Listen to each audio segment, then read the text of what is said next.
Hi, this is Dr. Stephen. We're excited today to bring my good friend Manny Schartzman, who is the Associate Music Director of Broadway's traveling tour of the amazing and fantastic show Hamilton. Manny, welcome to today's program. Hello, thanks for having me.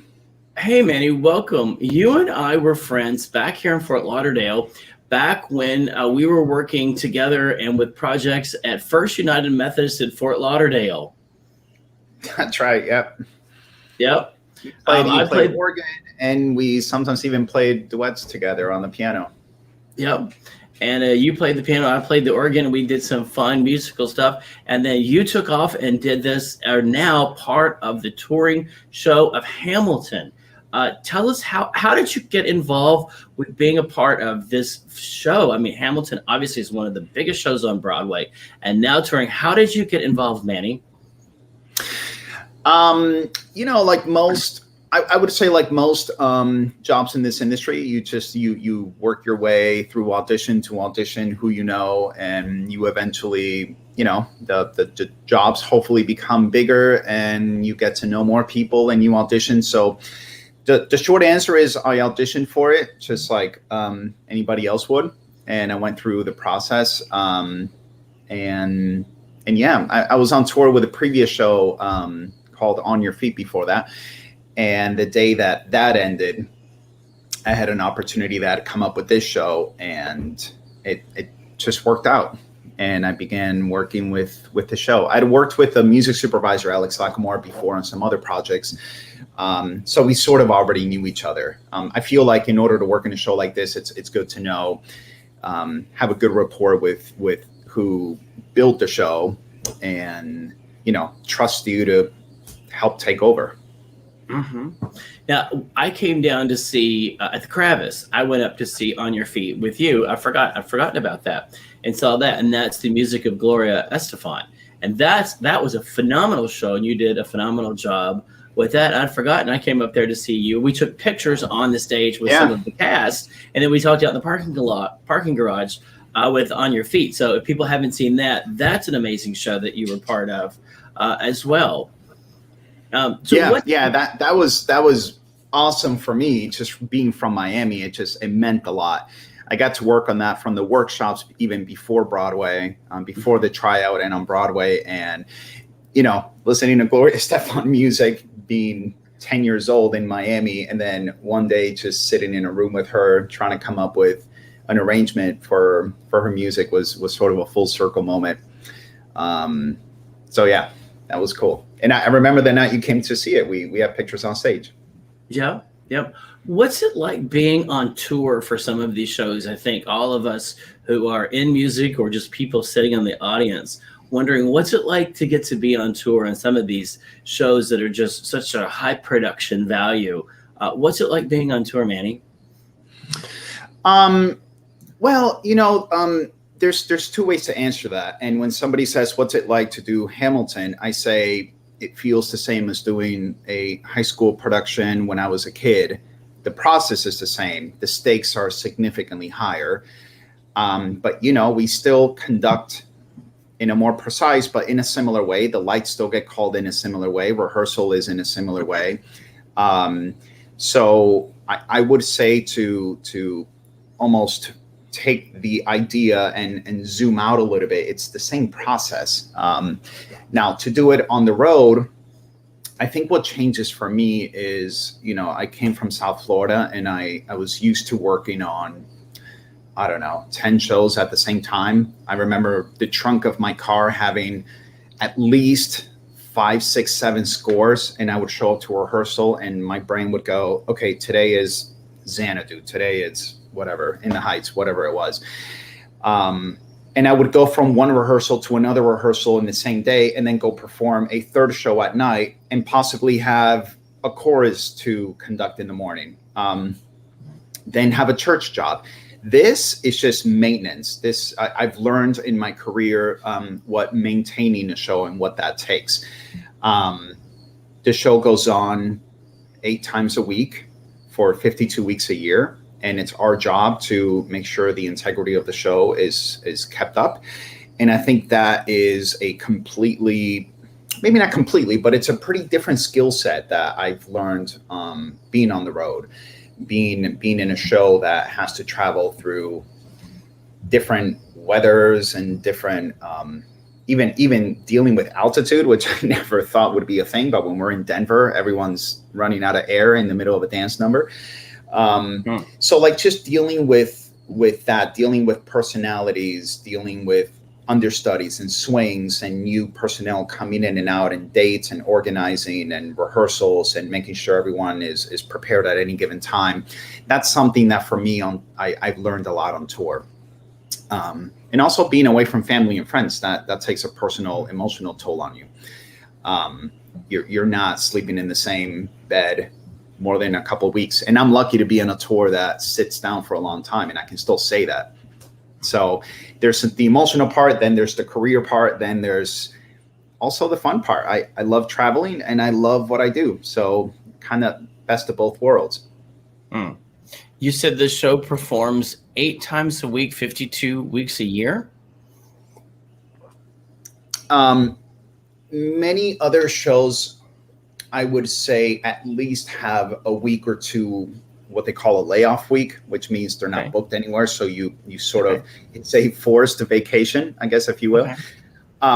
We don't have that in our production, at least. So we don't get, the only time off would be something that you request on your own. So yeah, we perform 8 times a week. We will shut down a performance at around 10:30 p.m. on a Sunday night. The crew and the advanced crew will take care of the loadout and the load in into the next city. And then Tuesday night, we're in a brand new city and you get the exact same show, just in that new city. And then we'll have load in, a sound check, et cetera, et cetera. So it is a constant moving. They have teams of people that all their job is to do is go to every Hamilton company and advance that show into the next city. So the organizational process of maintaining a show like this is also like a really, really strong team that it takes to make this happen. Yeah, the organization, not just of the music, but the production, the set, and all of the layers of cleaning up and getting it going and all of that. Tell me specifically, what is your role in the show? Because I think obviously everyone has a specific role. Tell us about your specific role, Manny, and what you do. So Hamilton has just about every show has a music director, an associate music director, and possibly a third person, an assistant music director, or a music associate. We have 3 people on our tour. So there's a number 1, a number 2, and a number 3, for lack of better terms. So I'd be the number 2. So what I do, my job is, how do I explain this in the easiest way? So I play keyboard too. Okay. There are 2 keyboard books in the show. Okay. I play the second keyboard about 5 to 6 times a week. And then I'll conduct about 2 to 3 times a week. That's your 8 shows. Our music director will, whenever he's not conducting, that means I'm conducting. And it's about an average of 2 to 3 times a week. We will often have rehearsals during the day, and that's for understudies. That's for new cast members that are coming in. This show Hamilton is constantly rehearsing for something. And if we don't have rehearsal, we'll use as an opportunity to have a music rehearsal if there's not a choreography rehearsal. So I feel like we're always, it's not a feeling, it's a reality. We're always rehearsing. There's always something that could use a little bit of work. So that's my job, 8 shows a week, either on keyboard 2 or keyboard 1 conductor, and just maintaining the show going. We take notes on the show every single performance. And we work those notes out if the notes need to be given to the company, the band, and just maintaining the upkeep of what it takes to put on the show every night. I think sometimes people go and think, oh, the show has been rehearsed and they put it on, and we don't realize there's a continual process of rehearsing and practicing behind the stage, and how much more work it is on the cast to keep the show going.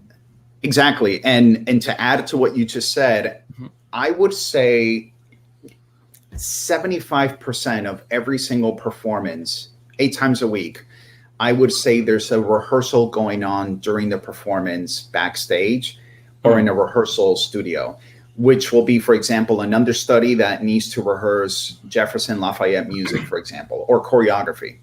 So that's why we have a third keyboard player, pianist, music team person with us, because that third person, it takes two of us to do the show, a conductor and a keyboard two player.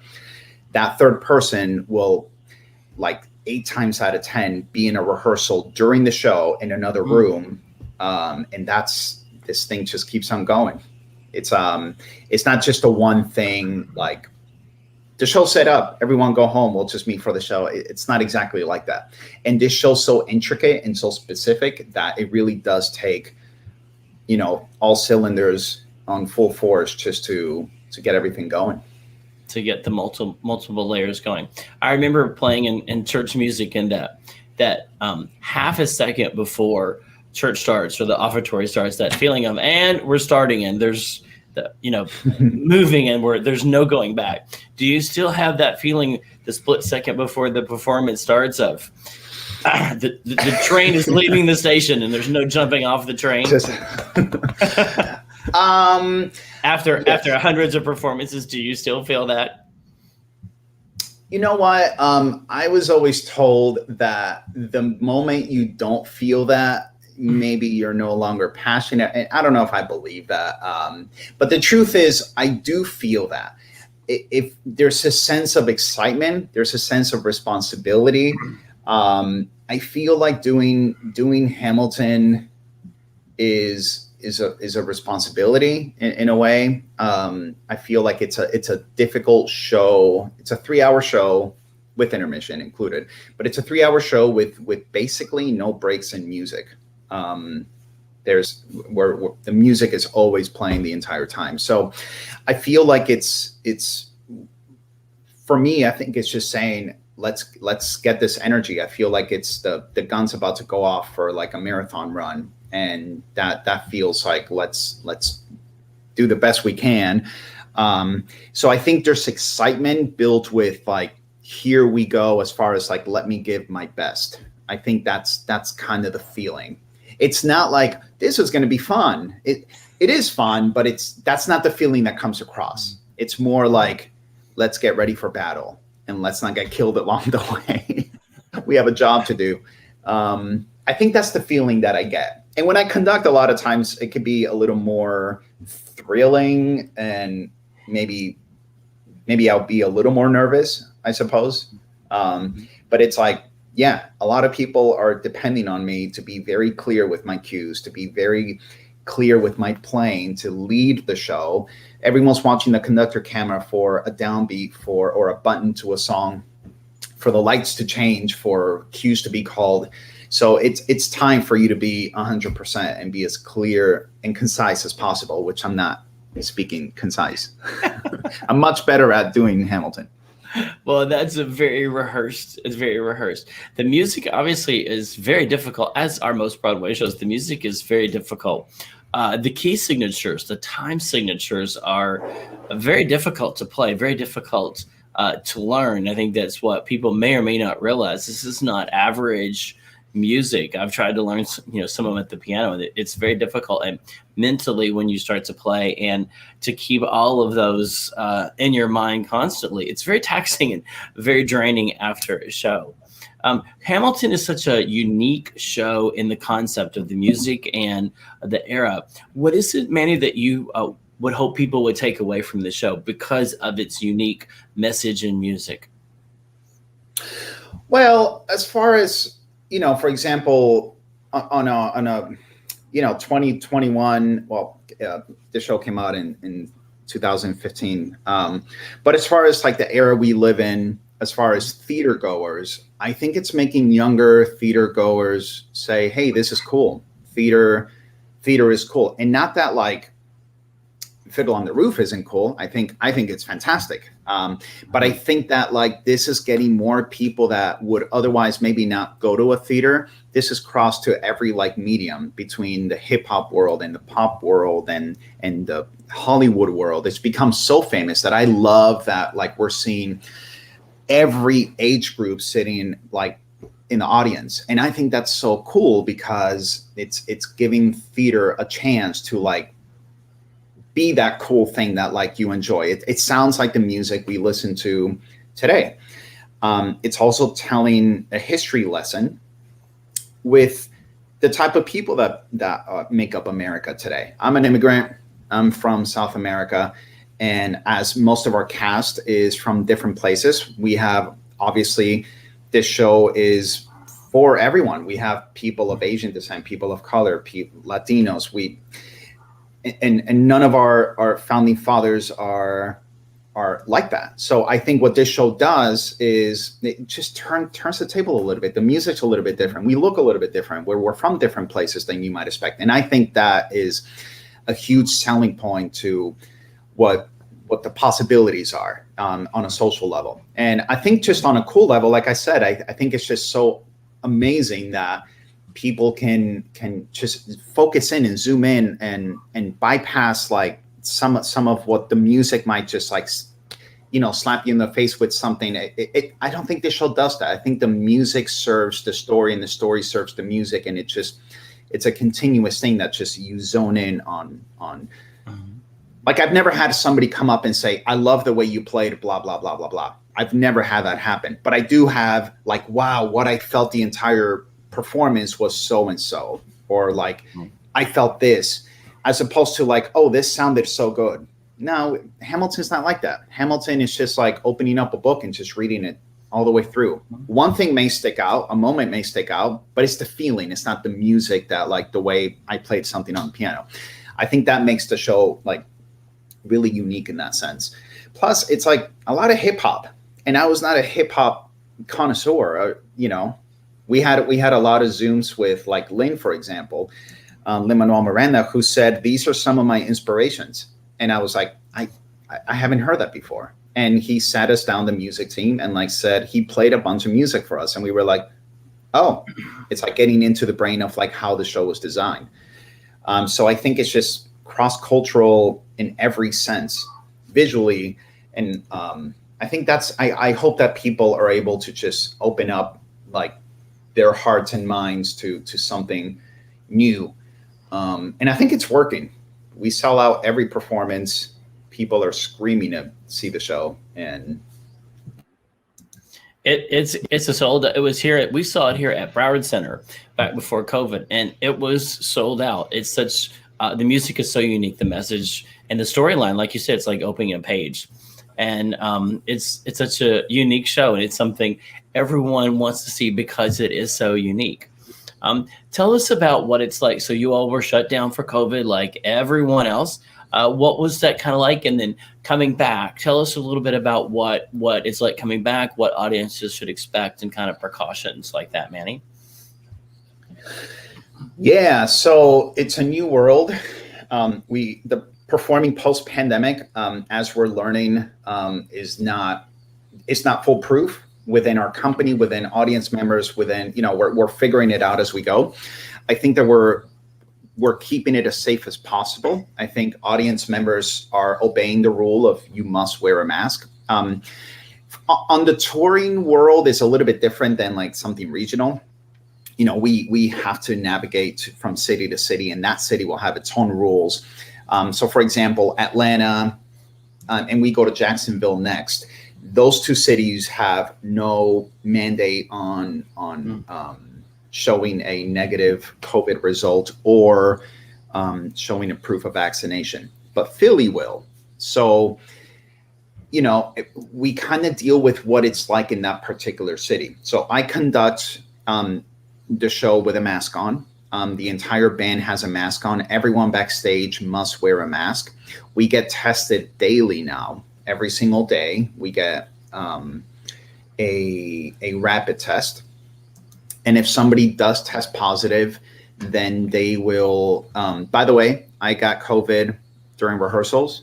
I was the first one in Hamilton, and it sucked. So everyone still wear a mask, and I'm vaccinated, and I did the thing. And but I think we're just being as safe as possible. Audience members are not intermingling as much. Everyone has to wear a mask. There's security, and there are ushers that like their job is just to face the audience instead of the show, and they're just watching. If you lower your mask, it's kind of like being on an airplane. They just really request that you put it back on, and if there's an issue, unfortunately, you'll be escorted out. And we're just doing the best we can. We get tested daily. Do you really? Okay.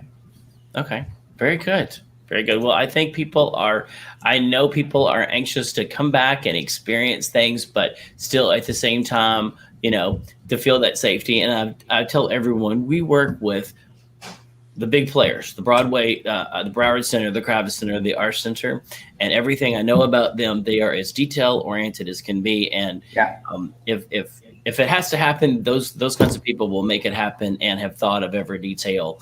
So, if you feel comfortable going out, those, the players that you all work with and the venues have thought of everything they can possibly think of to make it as absolutely safe as possible. And for the love of God, do what they say. If they tell you to put it on, and don't argue with them.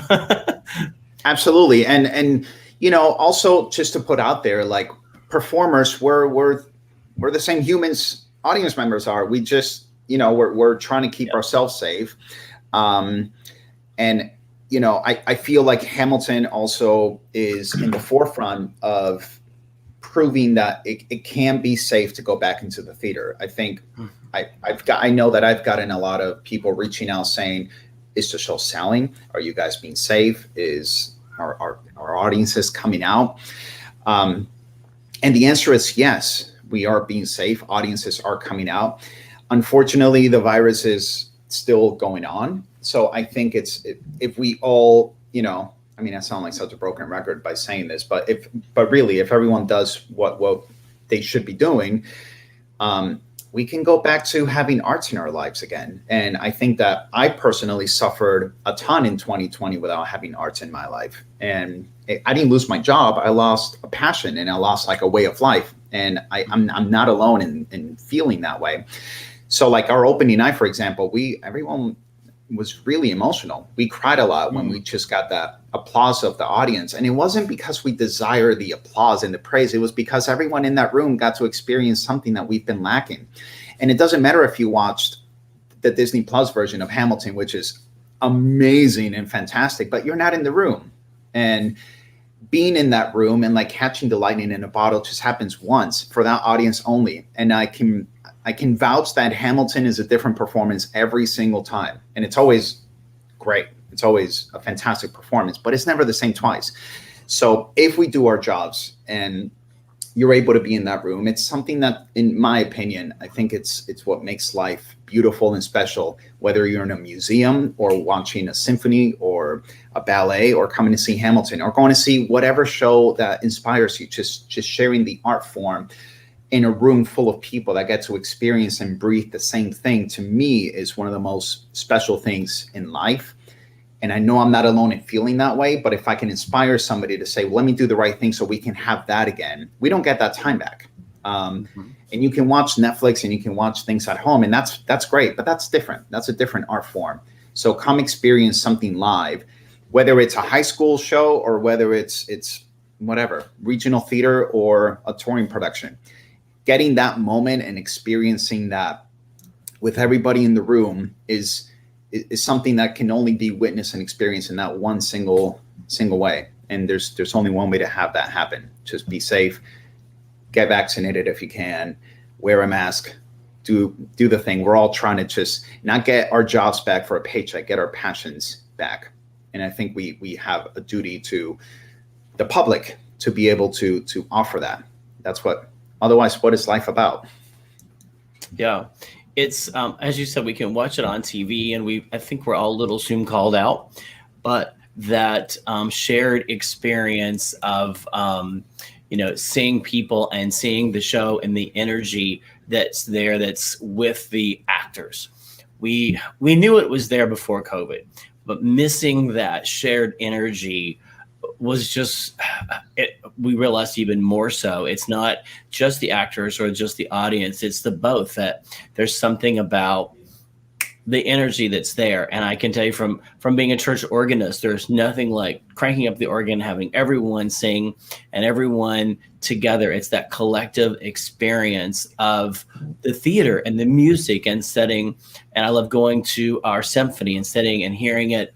And I can watch it on TV and I can listen to it in the car, but sitting and hearing it live is just such a completely different experience, as you've said. And for the players, it's also them. And it's a completely different experience. It's part of who you are coming out and being on stage. And like you said, it's not about the applause. It's about that energy that you get emotionally, from being on stage and getting to feel that. So I want to ask you, absolutely. Do you have any funny stories? Because I've got a bunch, but this is not about me. Funny stories about, because every live performance has got to have funny stories. Are there any that you are allowed to share with us? I'll share my first performance ever of Hamilton and how I felt like I ruined the entire show. Okay. And the punchline is I did not ruin it. It wasn't that bad, but I felt like I did. And it was my first time playing the keyboard book. And there's a moment where, spoiler alerts, one of the main characters gets shot. I won't say who, in case you don't know the history, but there's a moment where the gunshot is about to happen and the conductor gives a cue which goes 2, 3, 4, and 1. And we're supposed to play on 1. And I thought that the cue was on 3 for some reason. So I played this enormous sounding chord on the piano, which sort of ruined the moment. And it was an enormous climax in the scene. And I just sunk back in my seat and felt like I just ruined 3,000 people's experience of the show. The entire band was laughing throughout the next 5 minutes of the show. And they all said, well, welcome. That was something. And it was my very first performance.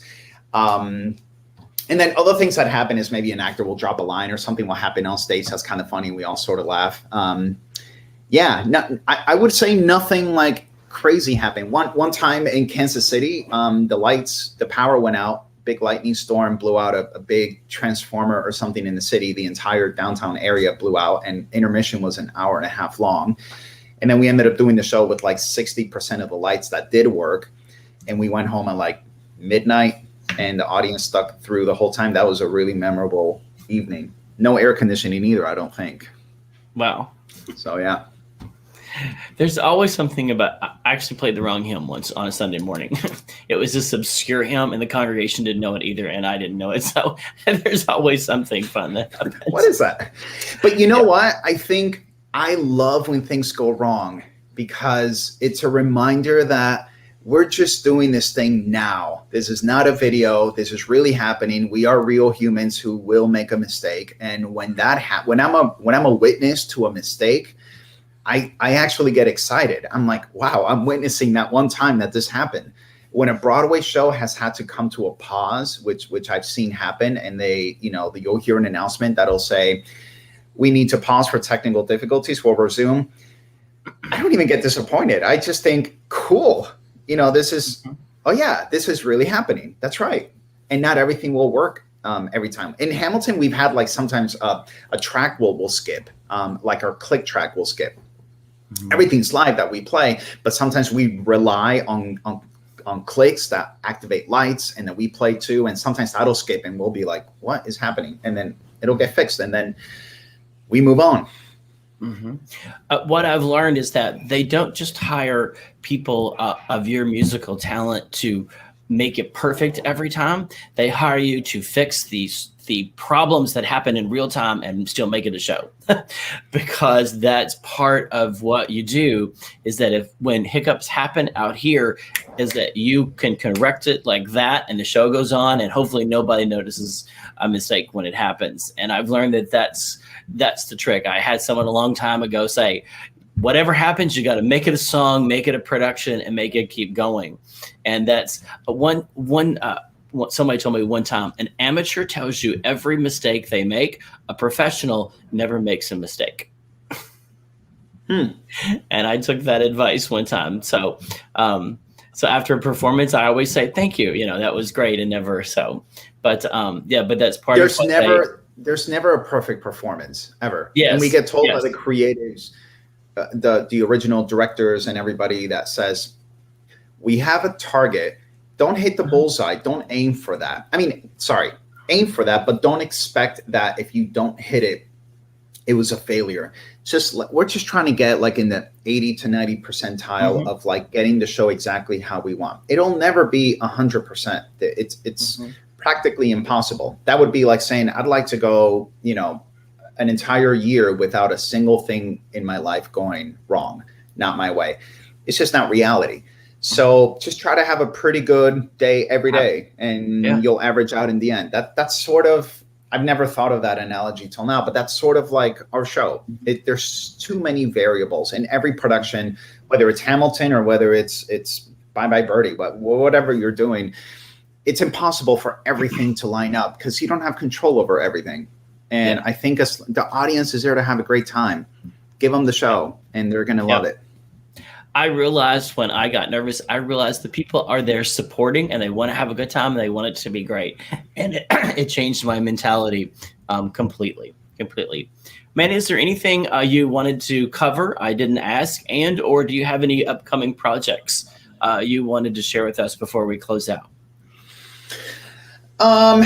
Upcoming projects, not anything that's solidified. So when that moment happens, I'll be happy to share. Okay. There's always stuff in the works. You've got Hamilton for so long, so yes, absolutely. Well, we just got back. I think something to share is just to reiterate that I hope anyone watching this considers supporting live events and live theater. And it doesn't matter what it is. If it's go to an art show, go to a theater show. Theaters have suffered. We've suffered so much through the pandemic. And I know anyone listening to this probably has heard the story already.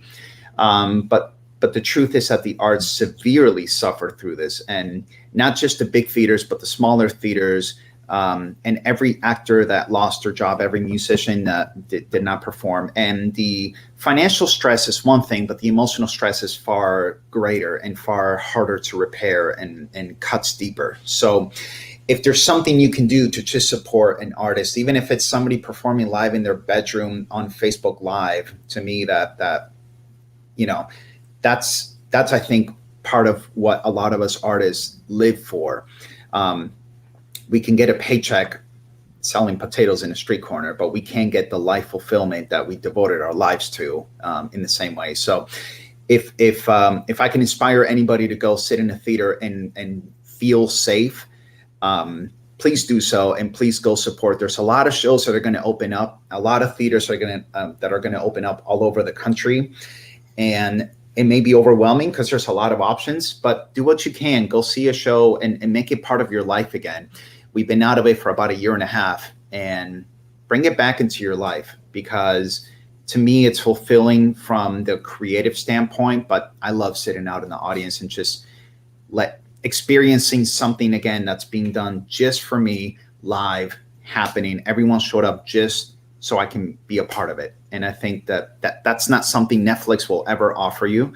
Nothing against Netflix and movies and shows, but go support live. It's an art form we've been doing for thousands of years that's taken a hit over the last year and a half. And it's something that's so important to our future and our growth, emotionally, spiritually, intellectually.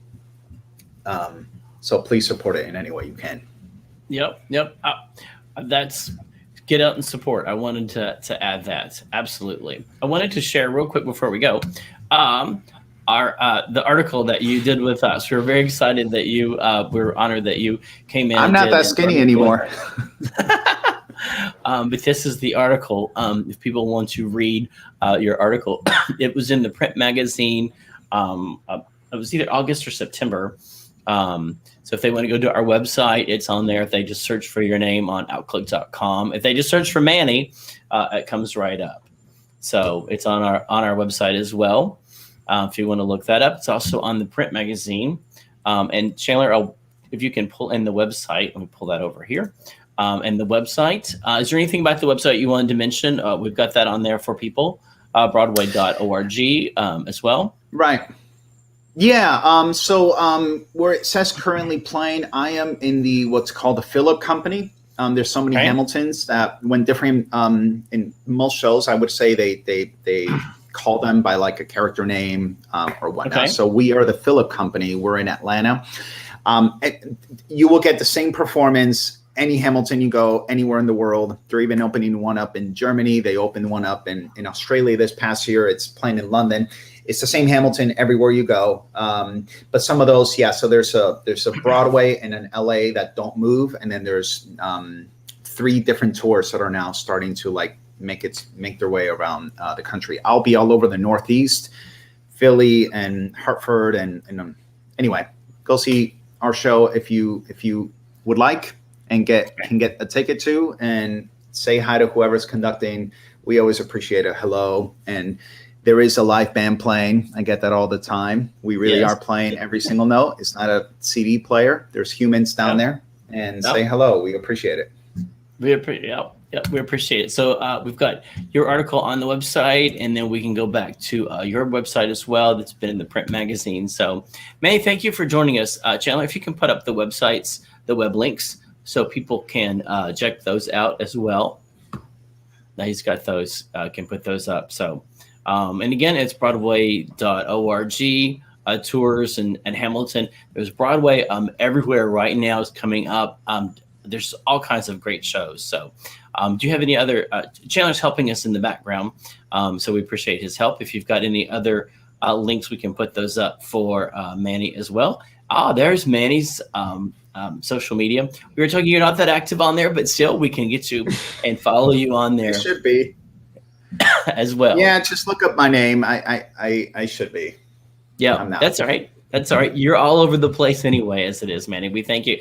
And I really enjoyed working with Manny back at First Methodist. And I tell people one of the things we do is we work with nice, fun, talented people. Talented aside, we work with nice people. And that's why we wanted to bring Manny on, because he's just such a joy to work with and really does a good job. So we want to thank Bunny Style, who's one of our new sponsors. So who's provided a wardrobe. But Manny, you really have been really nice to work with and very talented. So I'm not surprised at all. You got caught up and captured by Broadway. So good for you and good for them. Good for them. Thank you. Thanks for that. Thanks for having me on too. Yeah, we enjoyed it. So we look forward to what's next and some follow-up interviews. We are outclick.com, outclique.com. And if you'd like to stay updated on us, you can text OCQ to 22828 to stay updated on us. Again, Manny, thanks. We look forward to the productions and all that's coming for Hamilton and the rest of Broadway. And get your tickets, get out. Stay safe, everyone. Thanks, Manny. Bye-bye. Thank you.